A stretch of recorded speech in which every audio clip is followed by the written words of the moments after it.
हाँ, ये सब सो गए क्या? मैं कितनी बुरी हूँ ना, इतना लेट करके वीडियो देती हूँ। कोशिश तो करती हूँ जल्दी देने की, पर मतलब कुछ ना कुछ आ ही जाता है सामने। हर रोज़ तुम लोगों से सॉरी बोलने के अलावा मेरे पास कुछ बचता ही नहीं है। प्लीज़ माफ़ कर देना इस बुरी दीदी को। बहुत बुरी है तुम्हारी ये दीदी। ठीक है, और नहीं पकाती, अब वीडियो देख लो। हन इतना ज़्यादा ड्रंक था कि उसे कुछ भी याद नहीं था कि कल रात क्या हुआ था।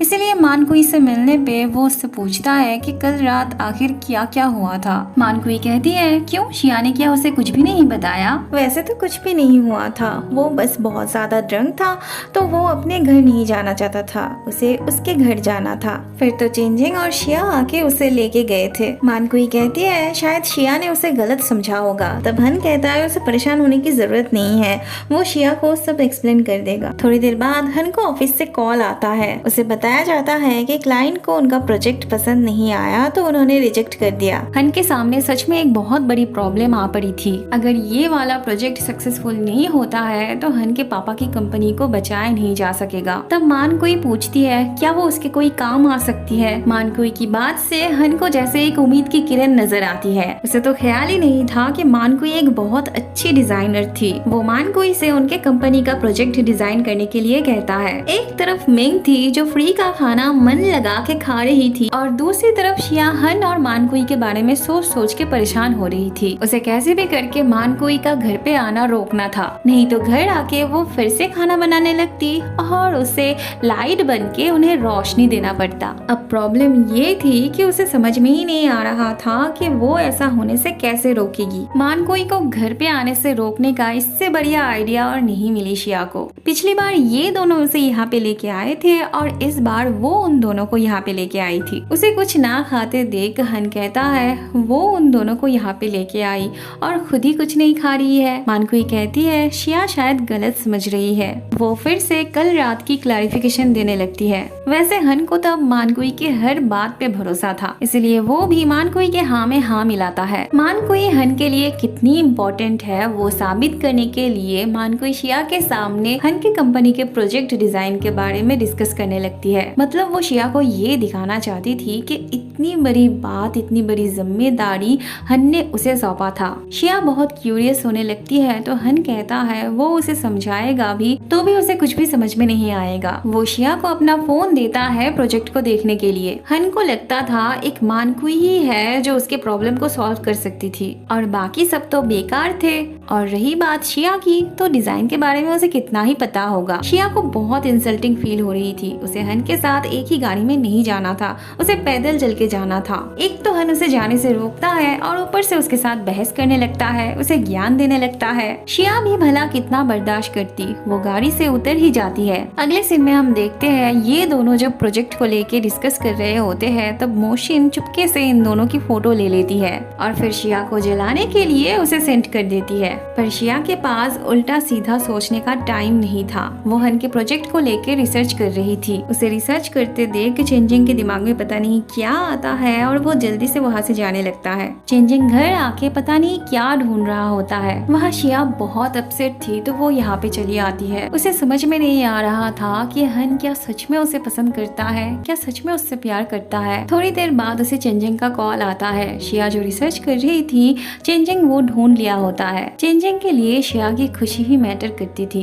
इससे हन को फायदा हो या ना हो इससे उसे कोई फर्क नहीं पड़ता था। हन का मूड भी ऑफ होने पे वो लिंग के साथ बैठ के ड्रिंक कर रहा था। वहाँ फाइनली शिया हन के प्रोजेक्ट के लिए डिजाइन बना लिया होता है। तभी हन शराब पी के शिया के कमरे में आता है। शिया के कुछ समझने से पहले ही हन शिया को ऐसे पकड़ते हुए कहता है चाहे वो उसके साथ कितने भी गंदे तरीके से पेश क्यों ना आए, उसे कितना भी बुरा भला क्यों ना बोले, वो एक बात हमेशा याद रखे कि वो उसे बहुत पसंद करता है, वो उसके बिना नहीं रह पाएगा। तो वो भी उसे गलत समझ के कभी अपने से दूर ना करे। यहाँ पे एक किसिंग सीन था, मतलब इसके बाद हन शिया को किस करता है, पर इस वीडियो पे वो सीन नहीं था। रात में हन शराब और शिया के नशे में और शिया हन के नशे में इतने ज्यादा हो गए थे दोनों एक दूसरे में कि देखो क्या हो गया। दोनों एक ही बिस्तर पे रात गुजार दिए। हन आंखें खोल के जब शिया को उसके पास देखता है तब सोच रहा होता है कि शायद ये उसका सपना है, तो वो फिर से शिया को पकड़ के सो पड़ता है। फिर शिया की नींद टूटती है तो अपने आप को हन के पास देख के वो इतनी ज्यादा चौंक जाती है कि जल्दी से उठ के अपने आप को देखने लगती है कि सब कुछ ठीक ठाक है ना, कहीं रात में कुछ हो तो नहीं गया उनके बीच। कुछ हो या ना हो पर शिया की हालत खराब हो गई थी। शिया जब हन को उठने के लिए कहती है तब भी हन को ये सपना ही लग रहा होता है।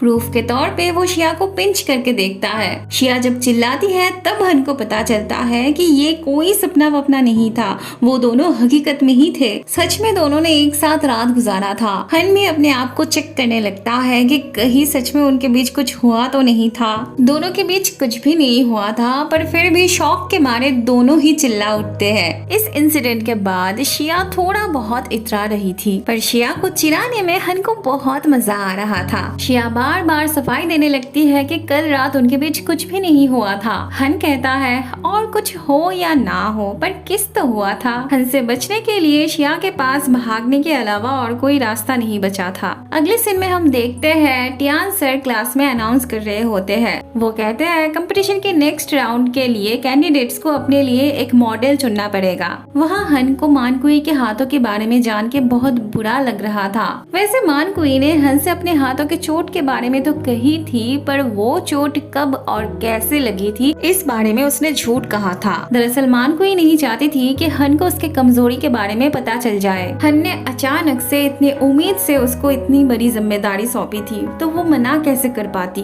पर अपनी हाथों की वजह से वो हन के भी किसी काम के नहीं आती। इसके लिए उसे एक बहाना चाहिए था। तो वो कहती है उसके प्रोजेक्ट का काम करते वक्त ही उसके हाथों में चोट लगी थी, तो अब वो चाह के भी उसकी कोई मदद नहीं कर सकती। फिर हन जब कहता है अब तो शिया ही एक आखिरी उम्मीद है, तब मानकुई चौंक जाती है। उसके पूछने पे हन कहता है शिया उसके प्रोजेक्ट को लेके रिसर्च कर रही है और काफी हद तक प्रोग्रेस भी किया है। ये सुन के मानकुई बहुत ज्यादा हताश हो पड़ती है। अगले सीन में शिया को अपने मॉडल चुनने थे और इस काम में उसकी मदद करने वाली थी मिंग।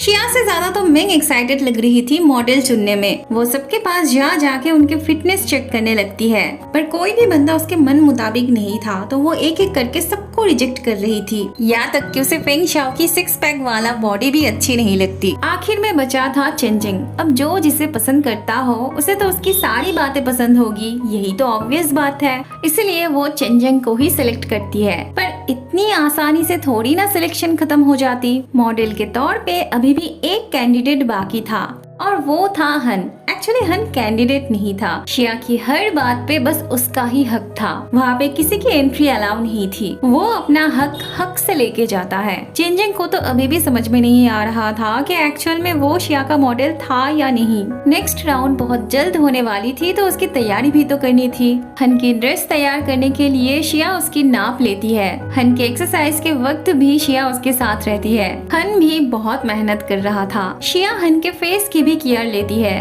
कंपटीशन का दिन आ जाता है और शिया बहुत नर्वस फील कर रही होती है। हन शिया का हाथ मांगता है और फिर उसकी हौसला बढ़ाने लगता है। शिया के जीतने से पहले ही चेंजिंग उसके लिए बुके ले आया होता है, पर हन के रहते वो थोड़ी ना इतने आसानी से दे पाता। हन उसके बुके में से एक गुलाब ले लेता है। वहाँ सबसे पहले स्टेज पे मोशिन अपने मॉडल के साथ आती है। उसके बाद शिया को बुलाया जाता है। शिया नर्वसनेस की वजह से गिर नहीं जाती है, तब हन उसे पकड़ लेता है और फिर चेंजिंग का गुलाब वो इतने अच्छे से इस्तेमाल करता है कि मैं क्या ही बताऊं। पूरे टाइम हन शिया को पकड़ के ही रहता है। मिंग के लिए ये तो एक बहुत ही अच्छी रोमांटिक सीन थी, पर चेंजिंग के लिए ये बहुत ही ज्यादा गुस्सा दिलाने वाला सीन था। इस राउंड में जजेस के वोटों के आधार पे दोनों को ही सेम वोट मिलती है। सभी ने अपना अपना वोट दिया था, बस एक मानकुई की वोट ही मैटर करती थी। सभी उसके वोट के लिए बेसब्री से इंतजार कर रहे थे। एट द एंड मानकुई शिया को ही वोट देती है। है, जिसका मतलब ये था कि शिया ये वाली राउंड भी जीत गई थी।